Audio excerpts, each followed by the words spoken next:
Do birds make good pets for children? Of course, yes. But there's always a but, isn't there? And here there are in fact several. There are always considerations when getting a bird as a pet for a child. The age of the child, the type of bird, level of involvement and responsibility, and considerations for the entirety of the bird's lifespan.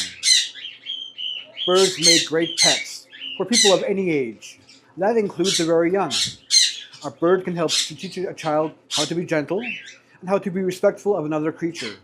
It can teach responsibility, accountability, and the value of companionship. Birds can be affectionate and endlessly entertaining, but they can also be a challenge, much more so than other traditional children's pets. The main point that I will be making is this. If you, as a parent, get a bird as a pet for your child, that bird will primarily be your responsibility, your pet. You, as a parent, will have to make the commitment to care for, clean up after, and be companions with the bird for the entirety of their lives. Young children can help out. Older children can take on much of the responsibility of care, and teens can be the primary caregiver. But it is you, as a parent and as an adult, who has to ensure the bird's safety, well-being, health, and happiness. The first thing we must take into consideration is the age of the child. Children under 10 years old should not have contact with a parrot unsupervised. This is especially true of very young children and of the larger birds. All birds nip occasionally, which can be painful, and all birds do bite once in a while, which can be very painful and dangerous. Many birds will also bite if they are handled in an improper manner or by somebody not experienced. Now, the skin on my hands are like old leather now, and I still bleed a couple of times a day with all the parrot handling that I do. Even supervised, care must be taken.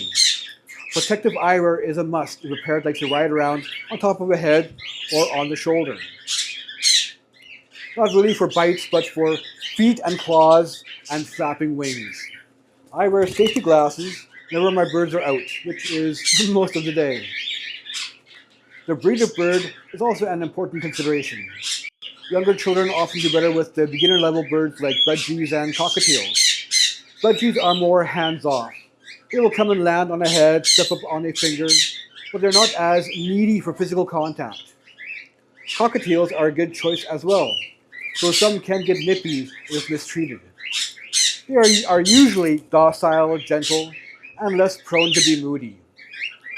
Lovebirds and parrotlets can be more of a challenge, often using nips to correct their people or to get attention, and they can get jealous. Conures and quakers are an even higher challenge, as are ringnecks. They can have complex social needs, unique behaviors, and strong personalities that do require a handler with some experience.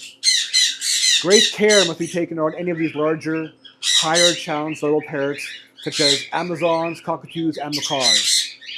Even highly experienced bird handlers can be nervous around these beauties, as they can be unpredictable. Parrots can be tamed, but they are still wild animals. They have not been domesticated like dogs or cats, and have all the instincts and drives of a wild animal. Now, it is not just the children who are in danger. When a bird gives a good nip to a child's finger, the child's first response will be to pull violently back and away. Our birds are called hookbills for a reason. Their beaks are hooks and tend to hang on to whatever they're biting. It does not take much force to break a bird's neck when pulled like this, and unfortunately, I've heard about this happening several times. This is not only traumatic for the bird, but also for the child. Now, the next point to consider is the level of responsibility and the age of the child. A child under 12 should not be given sole responsibility for the sometimes complex task of feeding. There are variables that must be met for a bird's healthy diet, as you can see in my What and How to Feed Your Parrots video.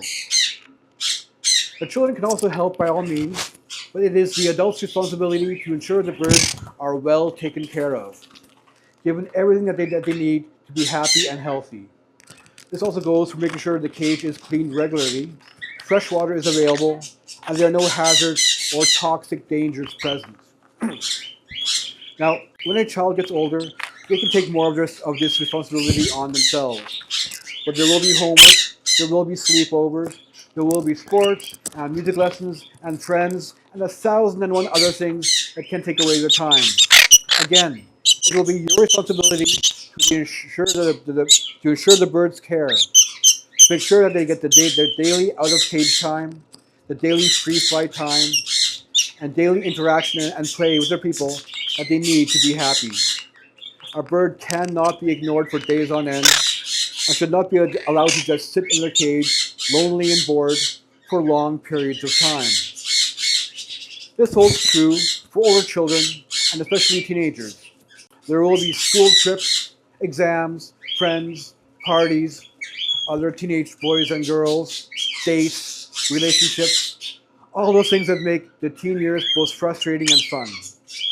It will still be the parent's responsibility to ensure the bird is happy and healthy. College, university, first apartment. When a bird can live 10, 20, 30 years or more, plans for their future must be in place. Now, I know some people will be thinking, it's just a bird, who cares? It's not important. If it dies, it dies. It will teach the children a lesson. Those people should never be given the responsibility and joy of caring for any creature. A bird is not a goldfish or an eternally hapless and unlucky hamster, whose main role seems to be teaching young children about death. They are intelligent creatures, can be both affectionate and playful. They will suffer if they are lonely and ignored. Anyone who doesn't care about that is a bad person, and they should feel bad about it. Now, a bird can be a wonderful pet for a child, an experience that they will always remember and will shape them into a better person. But common sense must be used, an appropriate bird chosen, and steps taken to ensure the health and happiness of the bird as well as the safety of the child. It ultimately always must be the parent's duty as a responsible adult to make sure that the bird is properly taken care of, not neglected or abused. For a child to be a bird person, the parents must be bird people. In fact, the entire family should be bird people, playing with and interacting with their new family member, enjoying life with their new companion bird. Thank you.